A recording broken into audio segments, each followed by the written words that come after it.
Welcome to the Own Your Education podcast, where we're putting the pedal to the metal on families and founders who are in the driver's seat on doing education differently. Because learning isn't one size fits all. What if your kid's education was molded around your life instead of the other way around? Here we talk to people who've tossed that rulebook right out the window. I'm your host, Ryan Clem. Let's go for a ride. Welcome back to the Own Your Education podcast. Today I'm sitting down with William Durant, who's the father of 7 and the founder of a classical school. And you're going to get a great perspective on his approach to education and what it should look like. William, welcome to the Own Your Education podcast. So excited to have you here. You are the founder and principal of St. John Paul II Independent School, also known as JP2, and dad to 7 wonderful kiddos. So first, before we get started, tell us a little bit about JP2 and how that came to be.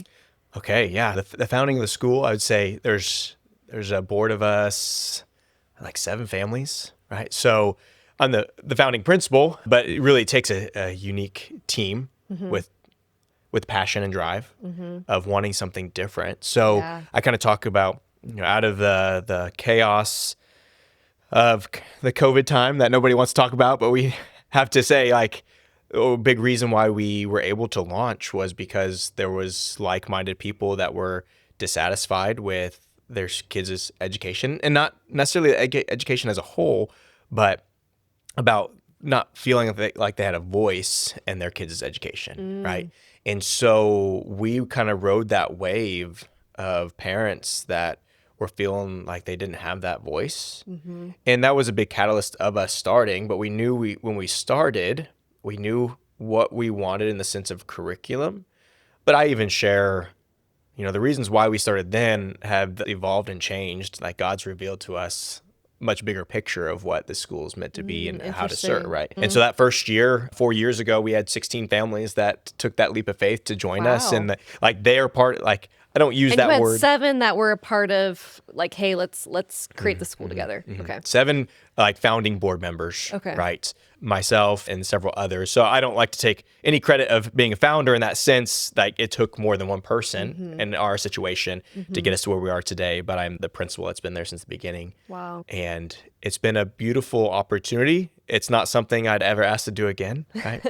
No, if God called me, I'd say that, and then he laughs at me. Most founders will say, I didn't know I'd be starting a school. That's right. It just kind of happened. Yes. And I would imagine, you have 7 children. I know that your 4 oldest attend JP2. And how much of a factor were they in going on this journey of starting your own school? Huge, right? I've been in education my whole career. My wife was an educator as well. And I wanted her the opportunity to stay home with our kids. It's something very intentional just about the way in which we raise our kids. And if I was, I had the desire, I would love to homeschool my kids. I would love to, but that's not feasible. And so kind of the idea, if we were to start a school and we were to take a homeschool, the environment of your home, and combine it with that brick and mortar kind of schedule, that's where I'd want my kids to be with, because I want them to be at the school with me. And what school would I entrust to the teachers my children to, right? And so that it was a huge part of my own children being part of kind of a driving force of how do I want my own children educated? And that's where I want them to go to school, right? So taking that homeschool environment and combining it with a kind of not a normal school day by any means, but a relatively structured school day on a hybrid model where parents have the option and ability to be what we say integral in the education of their children, right? Parents have that. So, we're Monday through Thursday, we're homeschool Friday. It offers more time for moms to be an active part, majority moms, right? To be an active part in their own children's education. That's how I'd want it. And so then when you're having any type of conversation, parents know right where their kiddo's at. They know where their gifts are at. They know where their struggles and their strengths are, because they have the opportunity to be part of that homeschool experience. And then, in the 4-day school week, it's enough time. That's a big discussion on how long should a child be in school. Mhm. because kids are in school way too long. I mean, teachers spend more time with the kids than parents do, and so that's an issue. So how do we Mhm. balance that? Mhm. Just trying to form the student based off of the development of the student, Mhm. right? In a Mhm. holistic way. So Mhm. our liberal arts that we follow St. Jerome's curriculum of liberal arts education, their school in Maryland. And they've been our curriculum spine of integrating beautiful literature into a historical time period, into their writing, and so that integration of subject material. And then the fine arts, the best way we can, incorporate that with beautiful artwork, the setting of the classroom to what it looks like of that familiar scale, like I was talking about. How do you Mhm. model it as a home and put up good artwork in your home to create a beautiful space to sit and Mhm. concentrate? Because you can't contemplate something until you can concentrate about it, right? And Mhm. so teaching kids, there is a balance of, yeah, I do want them behind a desk to learn this for a certain amount of time, Right. but no more than that amount of time, because then it's not doing anything after a certain amount of time, Yeah. right? Yeah. And one thing you mentioned, home, and I want to talk about your home. There's a lot to Oh, unpack okay. about JP Okay. too. And I know that your personal values and your Mhm. personal family values were a big catalyst for what you're doing now. Talk to me a little bit about your family values. What are they? So we're a very simple home, right? Simple, kind of on the edge of the country, plenty of outside space for kids to go outside. Because Katie and I, my wife Katie, her and I are both on the same page in the way in which we raise our kids, right? We complement each other. And so, really valuing our kids' ability to go outside and play, imaginary, Hmm. like even as a fifth grader, going outside with a stick, please Yeah. go do something, right? Come up with something is a big part of that home, but being formed in discipline, one, and not in a negative form of discipline, right? But Hmm. discipline out of love, of my kids know our expectations as parents, and we follow through as parents, just as we Hmm. say we're going to follow through, Hmm. because they need the model of virtue, and there's only one way to learn that virtue, is through seeing it and Hmm. knowing, well, when you mess up, yeah, there's a consequence with that. So learning those life skills in that sense of discipline, love, and then our home, very simplistic in the sense, we don't do a bunch of toys, right? Hmm. It's not toys all over the floor. It is That sounds nice. meaningful, except, Can you come to there's my house, always that one please? person that gets us that toy that makes noise. Yeah. And we pray that it goes outside and gets rained on, I don't know what happened to I that. don't know. So just, and then a home with good books Mm. for kids to be seen, Hmm. and for an area where you encourage families to read at night or sing out Hmm. loud together. Those are things that we do as a family. Eating around our dining room table, right, Yeah. is something that I may take for granted in this modern day and age, but that is key to our home in which we share. So like the kids will come home with something that they memorize at school, and so they get joy in sharing that at the dining room table when we eat together, right? Hmm. But we don't have a TV in the house. Like we have a Yeah. TV, it's in a box right now, but we have, we don't Has do it ever TV. come out of the box, or It does it has stay? it has not come out of the Okay. box in 4 or 5 years, Okay. but that doesn't But if mean you needed it, you could if bust it out. yes, if we Okay. needed it. Yeah, yeah, yeah. And that doesn't mean we don't allow our kids to watch anything, right? We use that opportunity to get a projector out and put it up on a ladder, right? Yeah. And project it on a blanket in the living room, and to Yeah. have a family movie night with popcorn, making it something special. And so, And you had mentioned one thing, which is the sanctity of family time yeah. and really protecting that. And I know that you're a no TV, no phone household, which is pretty unique in this day and age. And do you feel like that is a reflection of kind of that value on family time? It is because it can so easily turn into just turn the TV on and each kiddo has their own show. Well, that's not family, right? That's not coming together as a family unit. And same thing with technology devices, whether those are cell phones, those can detach one another from each, even though you're Mhm. communicating with people and long distance, which has its positives, right? Right. But if you can't have a conversation with somebody in the same room because they're each on their own device, that takes away from that family time. Hmm. But even I would say, and this is a tough one for us, like the cell phones, it's easy. It's just like, no. Okay. Yeah. The TV is pretty easy. No, they go to grandparents and the TV's there. Again, it's not something they live without, but it's something we're intentional with our time in the Yeah. home. But this is a big one, is like organized sports, right? Oldest is fifth grade. We have not done any organized sports. Okay. And it's an ongoing conversation, partly because 7 kids. If one starts doing organized sports here, the other's doing it here, the other's doing it here, and suddenly our whole evenings, what we set aside for that safe sanctity time of the family is running. And that becomes your sport. and Running around. yeah, that's exactly it. It becomes our sport. So it's something that we've had to say no to, and we continue to have to discern that every year because, I know my 5th grader wants to play soccer and he loves to play soccer, but it's not something that we're going to go, we live 30 minutes away from any town. Yeah. So loading up in the big white van that we graduated to with the 7th kiddo, it's just not a practical thing either of running. And so you can have your own team at home probably. Waiting for that baseball team. No, we could, right? So the kids learn to play backyard sports, right? When they were boys, whether that's baseball, football, or we're out there and I'm playing with them. And so again, it reflects back in the time that we spend together as a family are the things that we do in our lives. And same with education, are the things we're doing, are they fostering growth of the family? Or are they what we think is helping and giving each individual child something to be passionate about, which is great. Don't get me wrong. Those are great things. But is that taking away from the family? Right. And that's a continual discernment. Yeah. For each family unit, they have to discern that. Yeah. You're definitely focused on what's best for the family and thriving together, right? And they have their moments. Yeah. Christmas break As here, we 2 all weeks together in house. Yeah. Is always thriving. No. But it is great. Yes. And, having a big family, something a little countercultural too, my 5th grader can pick up the 1-year-old and go change his diaper, right? And they know how to care for one another. Now, they're still children, so there's a fair amount of tears. Yeah. And kicking and That's screaming. A part of life. Right? Oh, yeah. Absolutely. Yeah. And you have your 7 kids are ages 1 through 10. 1 through 10. Okay. And you have 4 that you've classified as the big ones. Yeah, my older 4 ones. are our first batch. Okay. Our 4 older ones are our first batch. They go 10, 9, 8, 7. And then there's 3 years in between the second batch is what I call. Okay. So. Okay. Well, yeah. So there's probably a lot of older siblings who are helping out.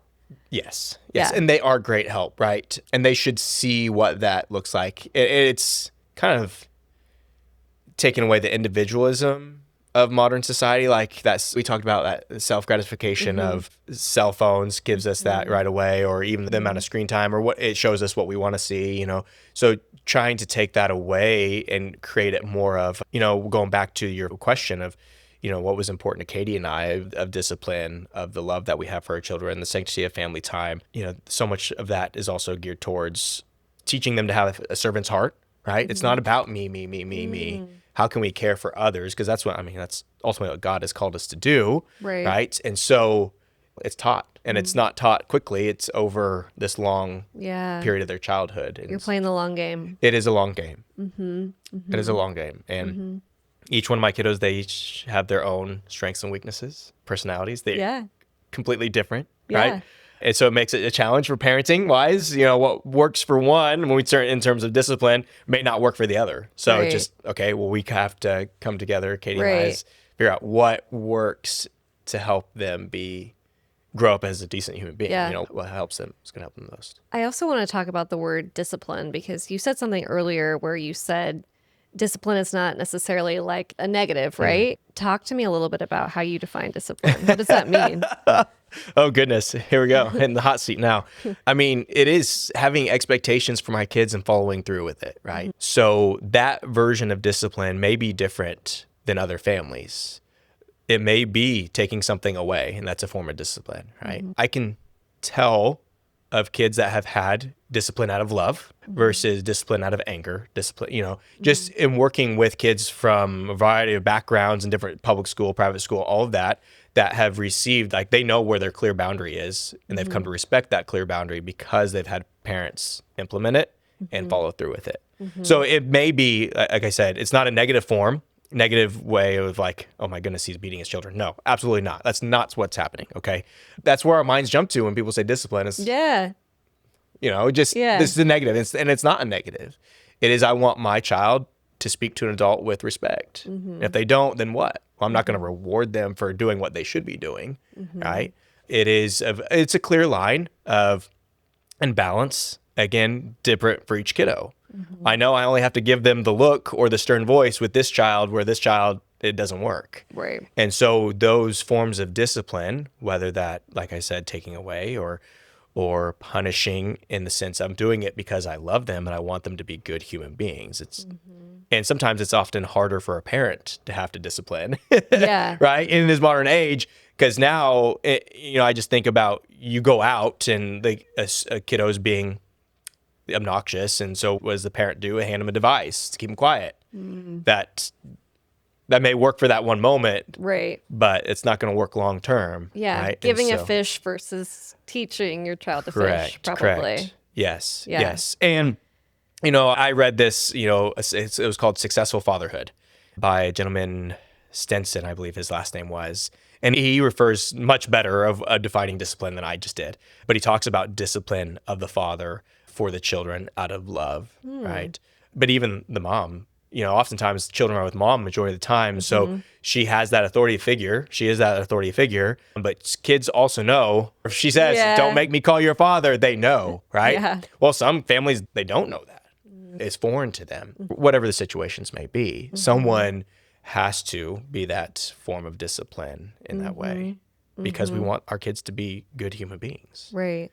Right. You and Katie are very intentional in your parenting. And I know we talked a little bit about what your goals are for your children and what you're paying attention to the most right now. I know your faith is a big factor in that. You said knowing God and seeing the beauty and the world around them and the truth in the world around them. Can you talk a little bit about that? Yeah. I mean, faith for our family, it's at the center, right? I come from a very Christian background. My wife came from a very Christian background. And it's that formation, like kids don't come to know themselves. They can't seem to come to know themselves in this society. Sometimes they don't know who they are, right? And the whole goal of raising our children is so they know exactly who they are and who they are in God's eyes. And if they can be firm in that, then Katie and I, we've done a good job, right? To know exactly who they are. And so it's rooted in our faith, that transmission of faith through our family traditions, right? Through our practice of our Christian faith, of teaching them how God would want them to act and behave, and teaching them how to give them of themselves, and following the traditions of the church to incorporate that within our daily living. And that's why, going back to why the sanctity of the family is so very, very important, recognizing Sunday as a very important day of the family and a day of rest doesn't just confine to Sundays, right? It can go beyond that. And so between Katie and I, we met in college at a very Christian college, and that's where kind of our story began in terms of our meeting. And we decided early on, like, this is something we're going to be intentional about in raising our kids in the faith, because that's in a world of despair. Often, I teach history, so it's probably not There's much. a lot of despair in history. There's a lot, so it's still there. But how do you find peace in it? Yeah. And it's only, it's these human circumstances are but for a small glimpse of time.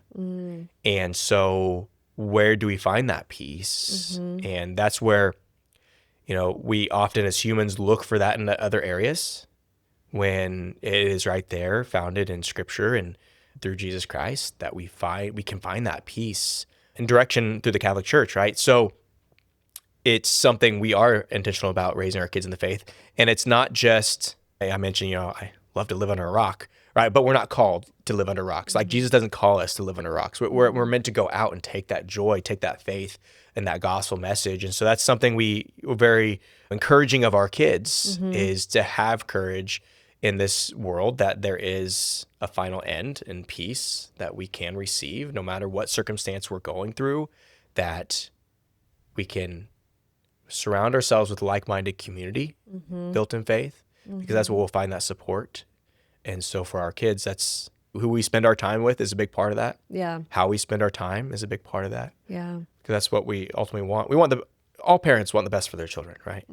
And so that's how we see as parents, that's how we're achieving, what does that best look like for them? And you probably relate too, when you have your first kiddo, it's like, I'm not equipped for this. And it's because we're not, right? He equips us through it, right? Right. And so, no parent's ever going to be a perfect parent. We're never going to be a perfect parent. Yeah. My parenting may be different than your parenting, Yeah. but we all still want our children to be successful. Yeah. And that's where each of our parents' voices, comes together. Yeah. what makes them successful. And you clearly have done a great job on being very true to your family values and protecting that family time.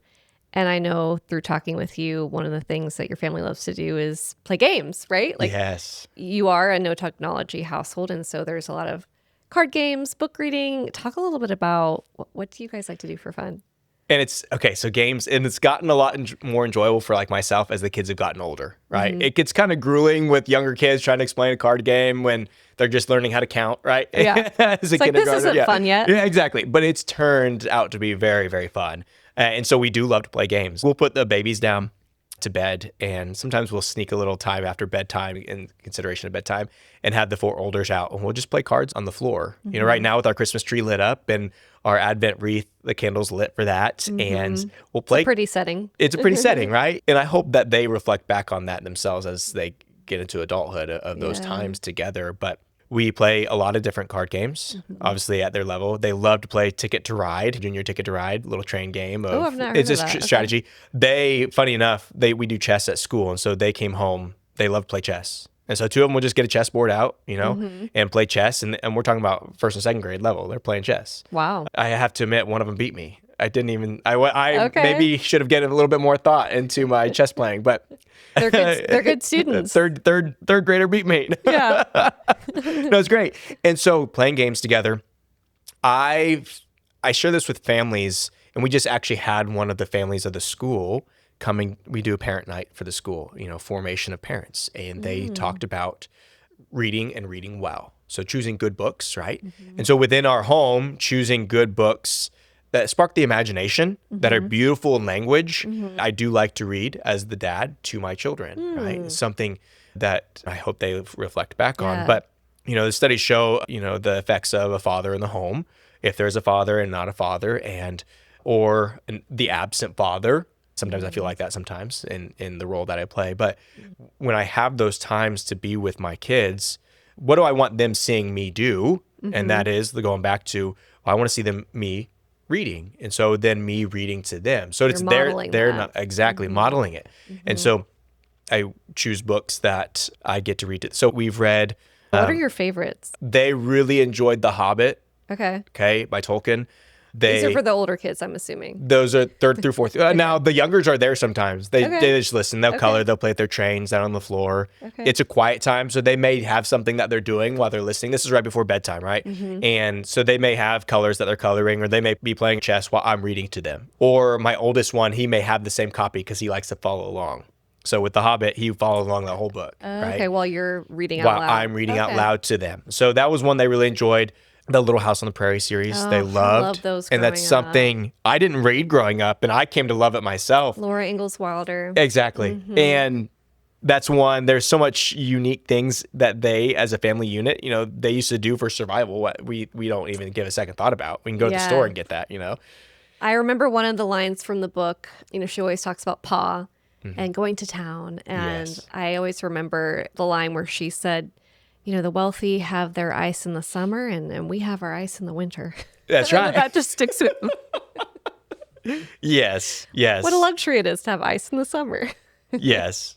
So, I mean, in that literature, that just shows how tight of a family unit they had to be. Yeah. Right? And how they sacrificed a lot for each other, but they also had a lot of love in their home because of that. And so we read all those. We read Lion, the Witch, and the Wardrobe. Ugh. Classic, they love those. They're on to a new series. I'm not even quite sure. I wasn't there for the beginning of it, but it was one of the books that the moms recommended at parent night, and they have loved it. Like when you have kiddos telling you one more chapter, they're engaged. It's a good sign. It's a good sign. Yeah. So we read together. Katie plays the piano, right? So she'll play the piano and we'll sing, or we work on chants at school, and so we'll chant before bed or sing something that one of my oldest came home singing John Denver song, Montana. I'm not even sure what Montana Skies maybe is what. Anyways, he's just like, Mom, that made me tear up a little bit because just that longing for simplicity of just of creation, I guess, really in a sense, and sacrifice, love, loss. Yeah, things that are real. Right, and you're modeling, I think, a lot of this simplicity and kind of a return to some of these more hands-on activities at your school, and that was kind of I think probably a catalyst, right? In terms of wanting to create something different that didn't exist. So tell me a little bit about how JP2 is different than not only your traditional school, but maybe Yeah. your traditional Catholic school. Sure. We live in a very strong Catholic diocese. Yep. Diocese of Wichita. Yes. And our bishop has been amazing. We've had the opportunity to have dinner with him several times, and he can offer mass for us each year. And so we've had the blessing of our bishop to be a Catholic school in the diocese, but not to be a part of the diocesan schools, which is very unique, That right? is very unique. Because we have they're really very good schools here. And what makes us different, one, being a classical school, so being intentional about the classical literature that we utilize. For those who are listening who aren't familiar with what classical education means, can you define that? Yeah, so classical education, that's the most common term in terms of liberal arts education. And it starts with the 3 stages of grammar, rhetoric, and logic. So the kids in a very young age start diagramming sentences, knowing parts of speech, and it's being able to identify the truths of our language, the truths of knowledge, right? And you move that into a rhetoric stage and a logic stage of learning, where it goes from just learning the puzzle pieces and how they fit together to then how do you utilize those. So it's the learning of it, then the learning to speak it, and learning to defend it, right? So those are your 3 levels of liberal arts education. Of the 7 arts you more commonly get into high school ages of music and astronomy, and those are things we integrate. Arithmetic, which we start arithmetic. And so we take the 3 liberal arts that I just mentioned, and you combine that with the reading of good books. In this case, for elementary and middle school, it's the reading of what we call the good books, based off the great books of Western civilization. And funny enough, the very set that I have on my shelf in my office of the great books, a school was throwing them out. Like, people don't know what the great books are anymore. And we're talking about the writings of Homer, Aristotle, St. Thomas Aquinas. And so when we take in a middle school level, good books, good imaginative literature, you partner it with the foundations of our language, the mathematics, and we integrate it where the history and the religion and the theology, the literature is all, and the writing is all integrated throughout the day. Yeah, I have different teachers, but they're integrated on the same subjects. And so they can start to see themselves, hopefully in history, understanding a timeline of history of where people came from, who people are, to where we are now of who I am, who God created me to be. Okay, so that's a liberal arts education, right? Good books, good material, very traditional way of educating since the last really 60 years. Hence it was the kind word of classical. Yes, exactly. Okay, and now take that, and what makes JP2 different than any classical school? Well, we have the third part of kind of us, the liberal arts, the fine arts. Well, we have what's called the common arts. And it's not my phrase. It's a phrase by a gentleman named Christopher Hall, who is very big in the classical U world of classical education. And that is his term. We found his book, and we took his book, and we started to create a whole department based off of that. And it's the workings of our hands. So where the liberal arts really shapes our minds, the search for knowledge and truth, the fine arts shapes our heart, that we talked about emotion earlier, of And just beauty. the awe-inspiring Yeah. beauty of very traditional buildings and artwork. So it shapes our hearts, right? And then the common art shapes our hands. And so for the 3, Christopher Hall gives that visual as a 3-legged stool. Like, they all stand together in terms of education. So for us, what makes that different? Because, as I said, very strong Catholic community. We're a Catholic school. We're a liberal arts school, and some of those schools around in the diocese are going with a liberal arts methodology and pedagogy. So we still kind of maintain that uniqueness with our common arts, and it's the workings of our hands of connecting it, again, back to the curriculum. So, for example, I referenced reading Little House on the Prairie. Well, there's a Little House in the Big Woods, and they make maple syrup, and they have a sugar dance. And so just last year, we tapped some maple trees with the school kids, and we made our own maple syrup. We have 3 operating beehives, and every September we bring in the honeycomb, and the kids learn to extract honey. That's so cool. And then we render down the beeswax, and we make candles. And Wow. the big one this year, a lot of it I say is Holy Spirit driven, because the big kids are reading, or they read a book this year called Amos Fortune. And in that story, he is a hide tanner. And we just happened, one of the 8th grade boys shot a deer, big deer hunting. And so he brought in the hide, and the 3rd and 4th graders have been helping to tan a deer hide because we do leather work. And if we Wow. can make your own leather, that cut down on the cost of buying leather. Yeah. But for kids to get their hands engaged in the content, and I'm very big, like beginning to end, to allow our kids to see how something comes from something so small and the amount of work that goes into it to make something that we use every day. Yeah. You know, and I want them to learn through the experience of that. And sometimes it's very hard. So, I mean, our kids, we have our little hoop houses with our new location that we're at. So they've got peas and carrots growing right now in December. And we'll go and we start everything from seedlings come January inside on grow systems that the older boys have built out of donated wood. Wow. And we have a plant sale every year in April. And these are garden plants that then we sell back to the community because we're encouraging them to, you know, have their own garden of what can you do with this? Anything from, you know, sourdoughs to canning and cooking and preserving. Like the kids have a class every day. So, you know, get rid of the computer technology lab and here we have a hands-on. Your kids could probably live off the grid. They would learn very quickly. They would see why we're doing We'd this. have honey, we'd have maple, Yeah. we'd have peas and carrots. They made butter and cheese last year. Yeah. So each grade level, you know, as we're building, it's like building a curriculum in a sense. You know, we're year 4 of the school. We find out what really works, what really doesn't, how can we do this better? All of that, right? It's all that kind of self-reflection. And so the idea is, and we started this as our first year, taking our 8th graders and them doing a culminating project where they are bringing in everything that they've learned between the literature and the writing, and they're creating a research project that has a common art. Because the question is, you know, what do we want to see from JP2 kids when they leave us? Yeah. Can they? Because it goes up through 8th grade? Through 8th grade. Okay. K through 8. Okay. Yeah.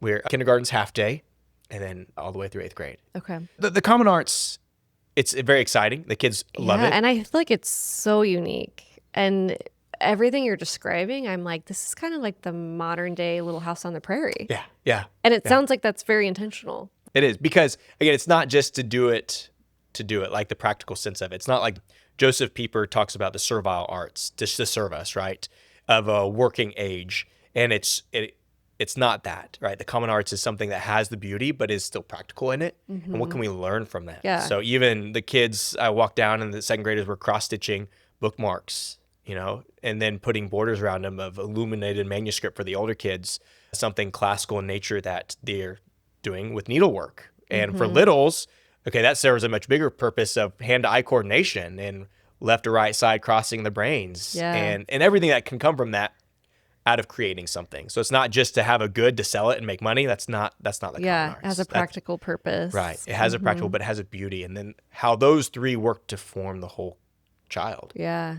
Thanks for listening. We had such a great conversation with William that we actually wanted to break this into 2 episodes. So be sure to tune back in next week for more. Thanks for listening today. If it challenged your way of thinking or gave you that little bit of courage you were looking for, be sure to subscribe to the show and leave us a review wherever you get your podcasts. Remember, you don't have to be on this journey alone. If you want to connect with like-minded founders and parents, download the Vela app in the App Store or Google Play. Own your education and your life will follow.